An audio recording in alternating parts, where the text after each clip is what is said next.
How to live in the present. Be honest. How many times have you been somewhere, but mentally you were somewhere else? You're at school, but you're really stressing about tomorrow's test. You're hanging out with your friends, but you're mentally replaying some awkward conversation you had last week. Or maybe you're just mindlessly scrolling and brain rotting on your phone, and the hours just go by. Here's the wild part, guys. Harvard research found out that we spend over 47% of our waking hours just thinking about something other than what we're actually doing. And you know what's crazy, guys? The wandering mind actually makes us more unhappy. So today I want to talk to you guys about how you can actually live in the moment, be in the present, because life is happening right now and not in the future or in the past. And you don't want to miss it.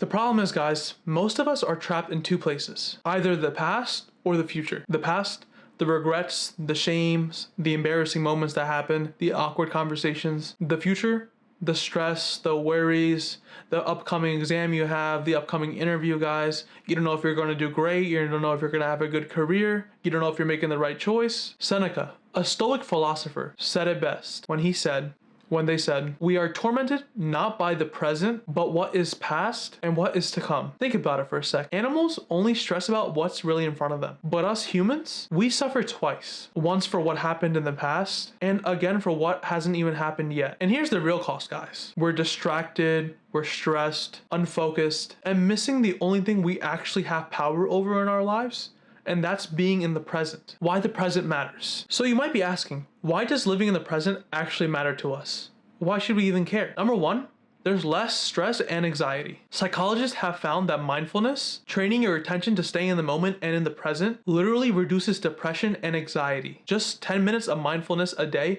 can improve your mood, reduce your anxiousness, help your patience, and improve clarity. Number two, there's way more happiness because of this. That same Harvard study I referenced found that people are the most happy when their minds are focused living in the present. When they're living in the present and doing what's right in front of them right now. Not when they're daydreaming, thinking about their past or their future. Not when they're worrying. Happiness comes from being there in the moment. Guys, a time like this I can remember is when I'm downstairs eating dinner with my family. We're all hanging out, having a laugh, just talking about our day or talking about the past. It might not be the most eventful thing for other people. It might not have the most money, not the most glamour, but I do have the most overall happiness. I'm living in the moment with my mother, my father, my brother, my sister. We're all having fun with one another, just interacting and hanging out. That's when I truly feel happy. Not the money that comes in, not the good career path I have, not the future potential life I could be having, but being mindful and present in what I'm doing. Lastly, guys, number three, better focus. You guys ever heard of a flow state? It's that moment that when you're so locked in, it just feels like that pencil's moving. Your fingers are typing. The thoughts and stuff in your brain are just coming continuously, and you're writing it down and more keeps coming, and you're like, whoa guys, I can't stop. I can't stop. It just keeps coming and keeps coming and keeps coming. You get more and more. That's the flow state. It feels like no one can interrupt you. You feel like you're the master. You're doing the best craft. You're an artisan. It's more popularized in sports like basketball or football, where they call it being in the zone. The anime Blue Lock, Kuroko no Basketball, they reference it, right? Being in the zone. You're locked in.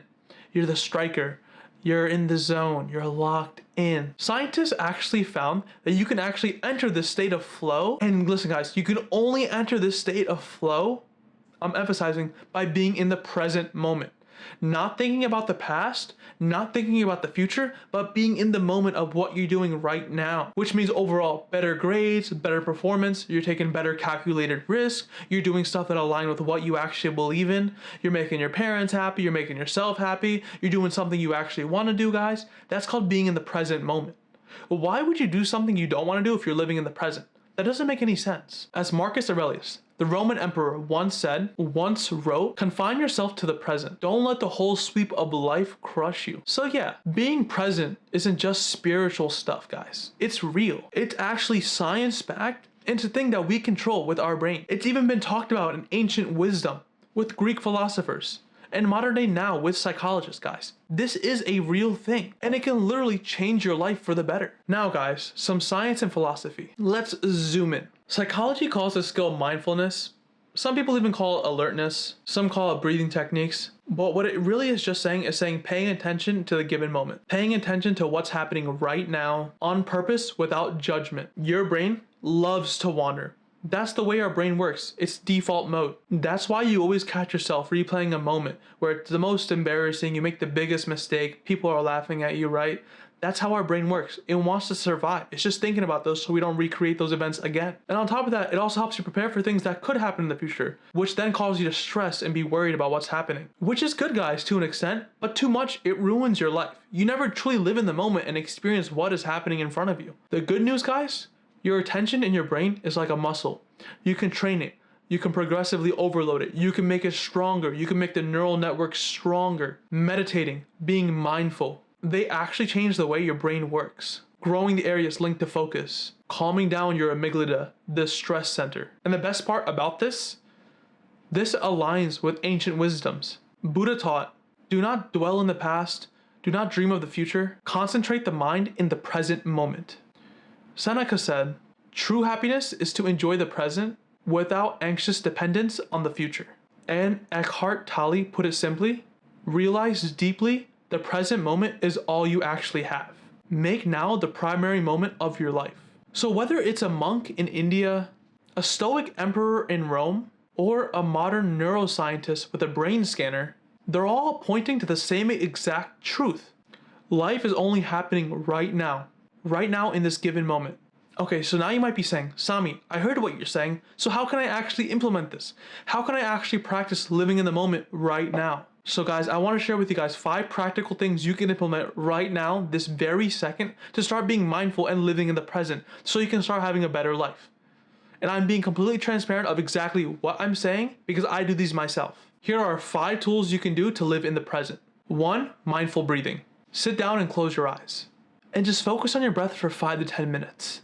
When your mind feels like it's wandering, and stay attentive to what is happening in front of you right now. This simple habit will just reduce your stress and make you less anxious. And it will start building your attention muscle. Number 2. Guys, this might be a hard one and sometimes I break it as well, but listen, this is a really important one. Doing one single task at a time. Trust me guys, forget ever multitasking. Try just doing one thing at a time and giving it 100% attention. When you guys actually multitask, it's not you actually giving 50% to both, it's you giving 100% attention for however long you're doing it, and then when you swap to the next one, your brain has to convert itself into the second task and then give 100% it again. And then you flip back and repeat that cycle over and over where your brain gets more exhausted than it actually is. You're not even giving 100% to both simultaneously. So just try doing one simple thing at a time. Instead of doing 2 tasks simultaneously, just do one. A simple easy one is when you eat, just eat. When you study, just study. You will actually get more done and enjoy what's happening and be present in the moment. Number 3, make sure you ground yourself. When you're really feeling anxious, try the 5, 4, 3, 2, 1 method. Just name 5 things you can see around you, 4 things you can feel around you, 3 things you can hear around you, 2 things you can smell around you, and 1 thing, if possible, what you can taste. It instantly pulls you into the now and in the present moment, just by how much you have to do. Number 4, mindful technology use. Set some no phone zones around the house or wherever you're at. Whether it's meals you eat, first thing in the morning, last thing at night, whether you're doing a homework, make sure you guys set a rule where you're not going to touch your phone for a certain amount of time when you're doing a specific task. Your phone is literally developed in a way where you will continuously keep using it. You will mindlessly doom scroll non-stop, just keep watching. You can't stop because of how addicting it is. It's catered to exactly what you want to see. So you must make sure, guys, you only use it when you have nothing else to do. And even then, there's always something else to do, guys. Trust me, guys. Tell me the last reel you watched. Tell me the second to last reel you watched. You probably can't even remember, unless it was really funny. And the problem is, guys, notifications just drag your brain. Make sure you guys shut everything off and just be attentive to what is happening in front of you right now and get it done. Lastly, guys, this is secret number 5 I like to do, is gratitude. Listen, the more thankful you are, the more likely you're going to keep doing it and giving more attention to it. If I told you guys, if you could write this one paragraph for me, I would give you $1 trillion, and you truly believed I would give it to you and I had proof of it, right? Everything's perfect. I promise you guys, you would give me the best ever work, living in the biggest moment, only focusing on every single stroke. You will make sure everything is perfect when writing it. So why not live with that mindset with everything you do right now? Be grateful. View it as an opportunity. Every time you do something, it's an opportunity for you to have gratitude for it. Listen, guys, the time goes. It never comes back. Whatever you've done in the past, it's gone. It's already been done. So why not be grateful for the things you do and be attentive to what you're sticking at? I always recommend at night or in the morning, guys, just list 3 things you're grateful for. It can be huge, like your school, your university, your assignments. It can be something even small, like the air you breathe, your fingernails, your eyebrows, guys, right? Just be grateful for what you have. Everything you have is an opportunity to be grateful for. Here's my challenge for you guys. For the next 7 days, just spend 5 minutes a day just focusing on breathing, being mindful of your breath, being present. Just set a 5-minute timer, no phones, no distractions. Turn on Do Not Disturb and just stay focused and breathe. Don't even think about what anyone else is saying, just do it. You can even do it right after this video, guys. I promise you, you're not gonna regret it, and once you build this skill, you'll thank me in the long run. This is just for you to live in the moment. Remember, the best way to take care of your future is to take care of yourself in the present. Because the future, guys, is just a bunch of present moments strung together. Life isn't about your regrets from yesterday, your stresses about the future. It's about living in the moment right now. So let's get at it.